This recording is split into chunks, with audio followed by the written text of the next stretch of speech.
Avenue J in Midwood, Brooklyn became the center of the Syrian Jewish community, starting in the 50s and 60s when Syrian Jews fleeing persecution in the Middle East settled in Brooklyn and built one of the tightest and wealthiest ethnic communities in New York. And if you're part of that world, or grew up adjacent to it, you know that Avenue J was where Syrian Jewish culture transplanted itself completely.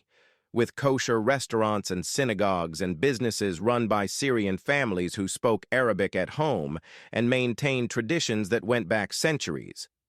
Tell me if you know Avenue J Syrian Jews, because this community is insular in a way most people don't understand.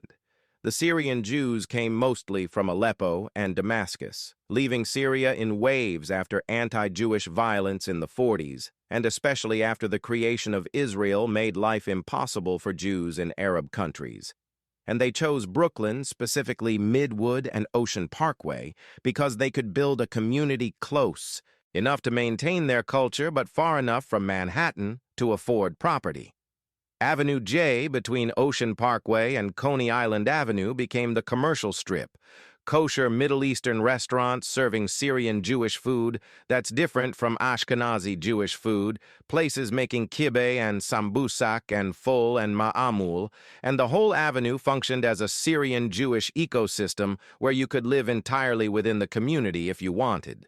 The synagogues are the center of everything. Sephardic temples like Shaare Zion and Ezer, where services follow Syrian Jewish traditions that are totally different from Ashkenazi practices, and the community is so tight that marriages are often arranged within Syrian Jewish families, because maintaining the cultural and religious purity is paramount.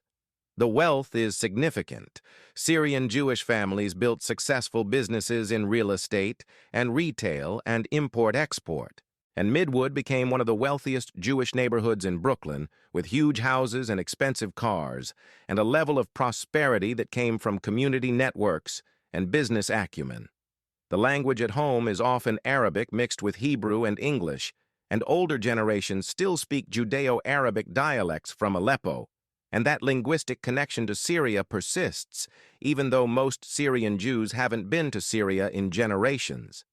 The insularity is intentional.